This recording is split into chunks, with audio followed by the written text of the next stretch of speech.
Salut à tous, c'est Green. Je vais vous présenter la caméra Soku F23 qui m'a été envoyée par Gearbest pour que je puisse la tester. Alors pourquoi j'ai voulu tester cette caméra? J'en suis à 3 Mobius de casser et je voulais voir si des caméras moins chères du coup que la Mobius qui se vend entre 60 et 70 euros, je voulais voir si ces caméras moins chères pouvaient assurer autant qu'une Mobius au niveau de la prise de vue sur nos racers et autres multis de freestyle et freeride. Moi je pars du principe qu'il n'y a pas besoin d'avoir une définition de fou pour partager nos vols et délirer ensemble. Donc je voulais vraiment partir sur la moins chère, voir si vraiment la moins chère était apte à nous faire partager notre passion. Alors on va voir un peu ce qui se ce qui se vend avec cette caméra, vu que bien évidemment elle est vendue dans une boîte, avec quelques accessoires. Donc vous pourrez retrouver tous les détails des accessoires et des options de la caméra de toute façon sur le lien que j'ai mis dans les descriptifs de la vidéo. Donc on a une coque étanche, hein, ce qu'on propose généralement avec toutes ces caméras là. Donc la caméra m'avait pas l'air très étanche parce que j'ai l'impression qu'elle fermait pas super.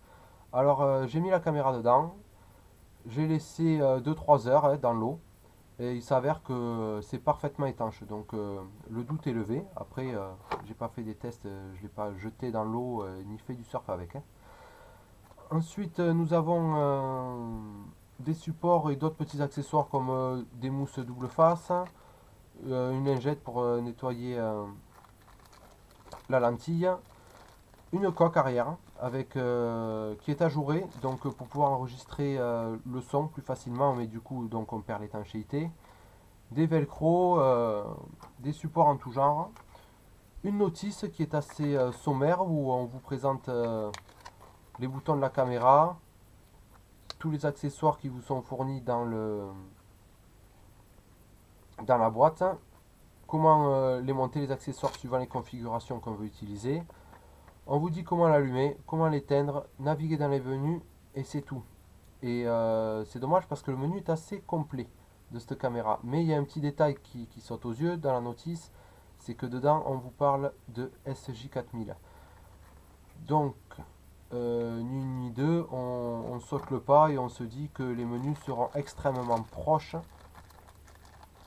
de cette caméra. Et il s'avère qu'ils sont très très proches et c'est très intéressant pour tout ce qui est support, si on veut des supports supplémentaires ou des batteries ou des options. C'est vrai que ça du coup ça va se révéler intéressant je trouve. Alors cette caméra, elle s'allume comme toutes les caméras de ce genre avec un bouton devant. On l'entend s'allumer. Il y a un bouton sur le dessus pour lancer ou arrêter les vidéos. Il y a des boutons latéraux, des flèches, là il y en a deux. Ce sera pour naviguer dans les menus ou zoomer. Alors là je vais mettre notre caméra que j'ai là. On peut zoomer, donc ça reste un zoom, je sais pas si on le verra bien, hein, ça reste un zoom numérique, hein. Donc ça zoome dans la vidéo, donc ça sera forcément moins net lors du rendu. À l'écran, donc il y a un écran arrière, hein. D'ailleurs je tiens à souligner que l'écran arrière là propose une image plus, plus claire que ce que vous allez voir quand vous allez regarder votre vidéo sur l'ordinateur.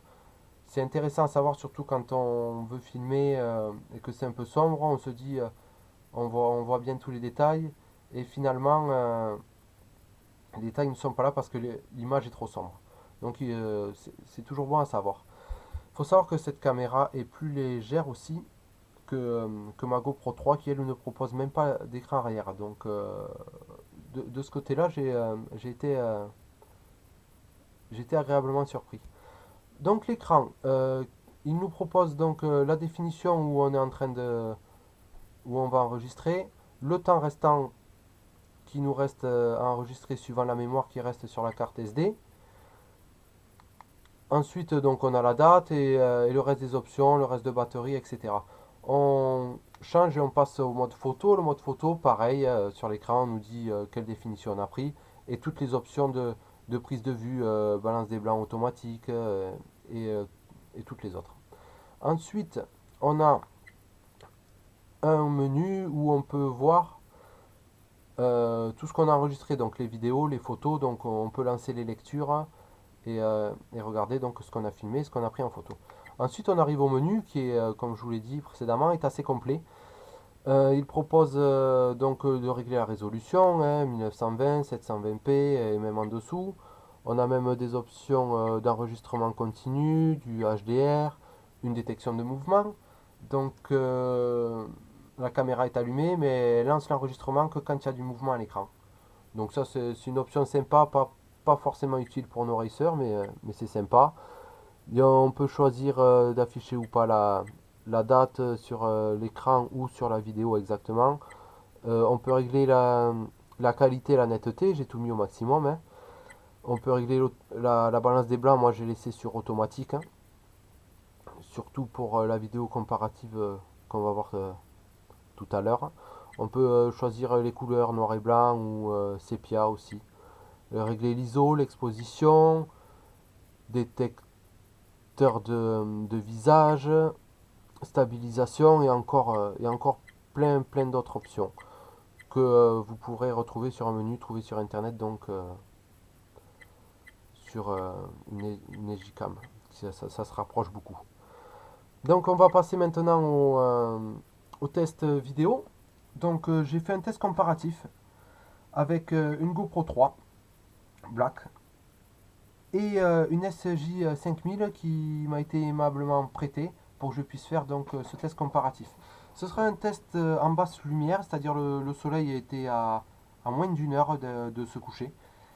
Et j'ai voulu faire ce test dans ces conditions-là pour vraiment mettre en défaut la caméra et voir ce qu'elle valait par rapport à la concurrence. Donc je vous laisse regarder et je vous ferai mon ressenti juste après.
Voilà, j'espère que cette comparaison aura été intéressante.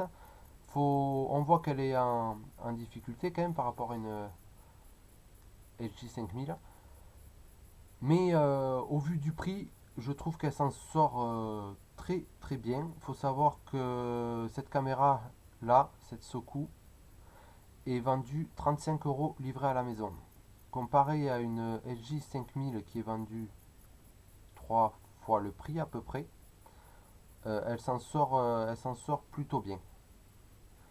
On est quand même dans une très basse lumière, donc vraiment on voit que les défauts de la caméra.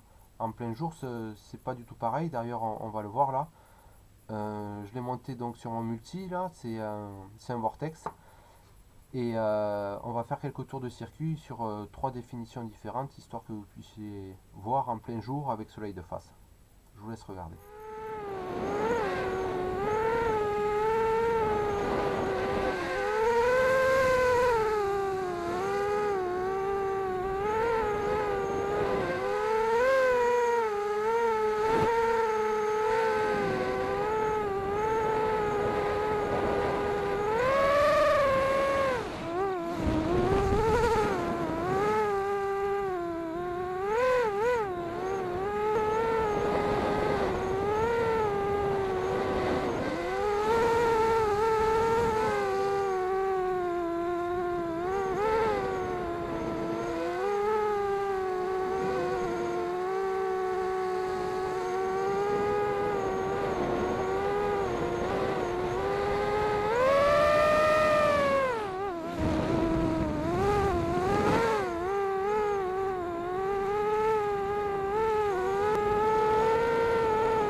Pour moi, le 1080 s'en sort bien. Les temps de réaction, les couleurs et l'image sont propres, hein. Le 720, on voit bien que la qualité est en dessous, c'est assez marqué. Pour ce qui est du 60 images secondes, pour moi, elle n'est pas faite pour ça. On a une trop grosse perte en qualité d'image et même les couleurs sont plus fades. Alors, est-ce que cette caméra, je la conseille? Oui, si c'est pour filmer les tirages de bourre en racer et, mais pas plus quoi. Je veux dire, elle s'adresse au même public que ceux qui ont une Mobius. C'est-à-dire on se filme là parce que c'est délire. Mais après si on veut vraiment faire de la prise de vue, non. Pour moi non, à part si ça reste vraiment de l'occasionnel. Pareil si c'est pour un remplacement ou épauler un appareil photo numérique si on est en famille. Euh, Si ça reste un épaulement occasionnel, oui. Ou sinon, non, vaut mieux se diriger vers autre chose. Moi, je vais continuer à l'utiliser. J'en suis satisfait, surtout au vu du prix. Et si elle venait à casser, je pense que quand même, je rachèterai la même parce qu'elle est pas chère et elle fait des images de bonne qualité, je trouve. J'aimerais surtout pouvoir faire un comparatif le plus tôt possible avec une Mobius pour vraiment voir la différence, si elle vaut vraiment une Mobius, ce qui serait très intéressant à ce moment-là, ou si elle vaut vraiment son prix de 35 euros. Voilà, j'espère que ça aura été instructif pour vous. N'hésitez pas à mettre des commentaires ou des questions, si jamais il y a des choses que j'ai pas abordées et que vous auriez voulu savoir. Je vous dis à bientôt.